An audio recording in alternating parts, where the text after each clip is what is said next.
Hello, Star Wars Galaxy of Hero players. This is Antitesh Ordo, and today I'm going to be covering the reveal of. Well, it is a bit late, and I apologize for that. So let me get into this really quick. But yes, Jedi Knight Revan with the purple lightsaber is coming to Star Wars Galaxy of Heroes, and it is the armor of the Star Forge. Now, before I get into this, yes, I've been having some. Well, when this information came out, it was Wednesday, and I do work Wednesday nights, so. Except next Wednesday, the next two Wednesdays I'll actually be working mornings, so it's going to be nice. But another thing is, I've been having some issues with my computer that I run all the recordings and stuff on, so I'm still trying to get that all sorted out since I'm using a Alienware laptop that was given to me. It still runs great, except it has little quirks turning on, and I need a new battery for it, so always have to make sure it's plugged in all the way. It's sad.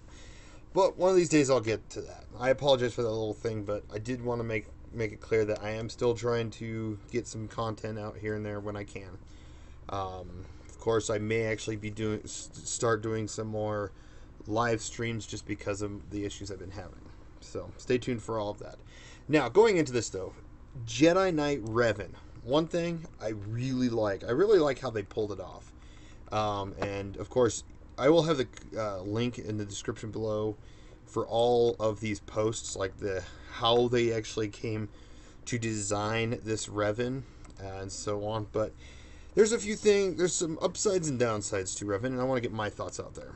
First off, the KOTOR characters that we got in July, being Bastila, Jolie, T3 Mission, and Zalbar, are the ones that you need for this story event. That's awesome and not all at the same time. And here's why. I feel like they could have added 3 more characters and reworked HK, and we would have been even further in. It would have been nice.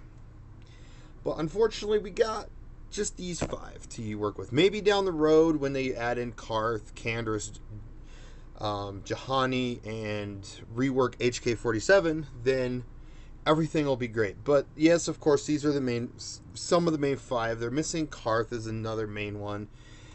Canderous helped him also get off a terrace, and after that, HK was just a droid you bought, so I can understand why they decided not to do that, but they could have still at least given him a rework in that month. I'm still disappointed on the fact they didn't give him a rework. At least have a droid team playing around in the arena until here comes, General Grievous and the Separatists. Unless they're saving HK for that time, which I'm hoping they are. But yeah, these are the characters, and so far so good. So far so good. I do like them. Of course, at the downside, there's also the fact they are really hard to farm. It's a lot of people are not liking the idea of them actually making it a lot of these on hard nodes right off the bat, because it's been a while since we've gotten new character. I think it was I want to say maybe it was Phoenix. No, yeah, I think it was Phoenix was the last. Yeah, Phoenix is the last characters they added into stores, really. Other than they did recently add Han, the young Han, into the guild store, which I don't know. Some of these just hard nodes, if they're gonna, and some of them are replaced too. So now it made older characters like First Order Stormtrooper a little harder to get. They could at least throw in some of those characters into stores. I don't know. I just don't know. I hope they have plans in the future for what they're doing. But until then, we'll just have to, just wait and see what happens. So, yes, there's ups and downs. You'll hear the community a lot talking about this. I do want to make a quick mention, though. Some people are also thinking that you need, because we recently had the Legendary Chewbacca event. Everyone's like, oh no, oh no. So, courtesy of my friend Hilari, he actually found this post. I don't know why I couldn't find it at least in the few areas, so I don't know where he looked it up. But it says, hi folks, I know everyone is clamoring for more info on Revan, so here's some info basically for him. Difficulty gear requirement, the Ancient Journey is balanced to be in line with Hero's Journey events, so this is an Ancient Journey.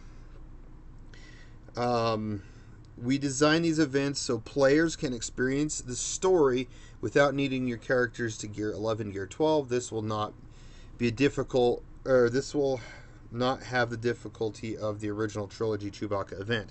So that's good. You don't need gear 12 characters just to get him to 7-star, or yeah, get Revan to 7-star. That's good. So all you need to do is get him to at least gear 8, gear 9. At least tier 6 will say 7-star units. You definitely want to make sure they're 7-star. That's the biggest thing. After that, getting him to gear 8 is like easy. Right now, my T3 and 4 is gear 9, close to gear 10, something like that. Just because he's a droid, I kind of worked on him a bit. Just like how I worked on BB-8. Like when R2-D2 came out, he was like one of the first few characters I had to gear 12. And then so on and so forth. But here it is. You don't need all of them to gear 12. You could just get them to at least gear 9. So if you're not going to really use Mission, Jolie Bendo, I'm sure you'll use Bastila, a T3 at one point in time, and Zalbar because there's some territory war teams and stuff. Other than those teams, Mission and Jolie Bendo just haven't had their time to really shine at this point in time, at least. Who knows what will happen down the road? But until then, we at least have a chance to, at least get them to at least gear 9. And actually, even if you just push your new characters to gear 9, you're still helping your guild. You're helping them with territory war and territory battle rewards. So in territory battles, you're getting more star rating. So the more characters you have around gear 8, gear 9, the more galactic power you have, the more, when you deploy units, the rest of your units, you throw in a bunch of units, you're going to get that star rating up higher. And that's helping your guild out.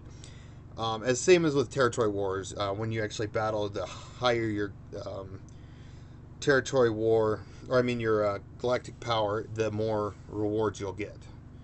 So, but other than that, yeah, just want to make sure this will be, and then sometime next week we will see the kit of Revan, which I'm excited about, so I'll definitely be covering that for sure.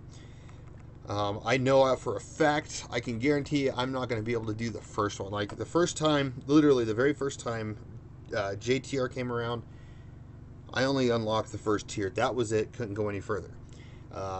Then I unlocked the rest of it when JTR recently came back, which I'm glad, because now I have at least a 7-star, level 65, gear 8 JTR, and I'm still working on her so I can help my guild Sith raids. So, but yeah, going back to it, yes, this is the unfortunate thing of the fact, and a lot of people have been making videos. They hate this, and I get why they're doing it, but I feel like they could still improve some ways of farming, and I do plan on doing a video in the future covering this. I'll probably just be recording it on my phone just to make it a little easier, because even my it's either BlueStacks or it's not BlueStacks I use right now, it's Nox that I use, and I'm starting to have issues with Nox. So I'm going to probably just record it on my phone and then just transfer it that way. So bear with me until I get into a better situation in the near future. But for the most part, yes, there are ways they could improve, especially theoretically improve farming characters for overtime purposes to speed up getting all these other older teams. But yeah, going on though, I want to kind of just skim through some of these pictures of Revan. I really like this, the Starforge robes. So when you're playing KOTOR on the light side, yeah, dark side, when you get to the Starforge, you can get the dark side Revan robes. That's cool. Light side, you get the light side, or the Starforge robes. The thing they did though with this character is, just so they didn't have to worry about trying to do facial features, they left it a mystery. Just kind of like, in KOTOR, you kind of chose your own face, so it kind of made it, really tricky to play around with, even though he does have an actual face they've decided to stick with for like SWGOH and stuff like that. But so they decided to put the mask, and then of course this hood was originally down for Starforge robes, but they decided to raise it to make it even look cooler, and I like that. I like that they're actually paying homage to this. So we definitely will be seeing a dark side Revan eventually, Darth Revan, and I feel like we may probably, as long as this game, which I hope it keeps going for a while, as long as this game actually keeps going past the next 3 to 5 years, I feel like they'll eventually get to Star Wars: The Old Republic characters. So we'll get the Revan Knight Revan. We'll get the Revan Knights and stuff like that. As they were trying to fight the Emperor Vitiate, which became Valkorion. So I'm sure we'll add those characters down the road.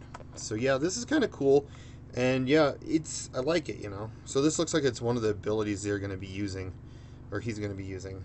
So, but for the most part, yeah. And then, of course, on Wednesday, we did get a content update. We had a shard shuffle. Sith Starfighters in with another ship. I don't know right off, but it's in 3E. So if you want to work on that, great, go for it. And then, of course, they have packs and bundles. And then they fixed the raid. Darth Nihilus' raid version will no longer copy negative status effects with Annihilate. This will prevent Nihilus from copying Night Sister's zombies' negative speed. I want to see it. I gotta look up a video sometime on that one. See where Darth Nihilus just never takes a turn. Oh, that would be so funny to watch. But they fixed it so it no longer happens. I never even knew that was even happening. So, other than that, let me know what you guys think in the comments below about Darth Revan. I'm excited for him.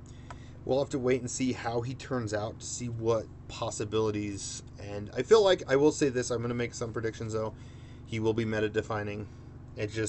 He won't be super meta-defining right at the beginning. He'll probably be meta-defining, say, and in the next 6 to 12 months, he'll start to be more and more meta-defining. And I feel like even when he's fully released, and he could even have some synergy with Bastila down the road, he could even have some synergies with Cartho Nasi whenever they add him into the game. So hopefully we'll still start to see some more KOTOR style characters. I know February's coming up, and it's October, November, December, January, 4 months. We're going to probably see, we'll probably see some more like Sith Trooper character variants. Like a Sith, not assassin, but like a Sith Trooper sniper or something like that for like SWGOH. We could even see Darth Malak. We could see Darth Bandon. Those two characters could probably be coming into the game. Who knows? And I feel like I do want to say with Darth Malak, I feel like he would be the king to what Kylo Ren actually is. With his little stun ability for 2 turns, I feel like he can do that and then hit 1 more turn. Or just do something similar to Isolate Out. Except it's like, for 1 turn, you face 1v1 against this character. I don't know. It's something to think about. Who knows how they'll pull off Malak.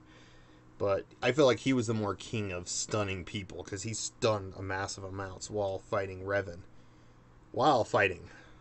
Kylo Ren in the movie, all he did is stun a blaster bolt, which is cool.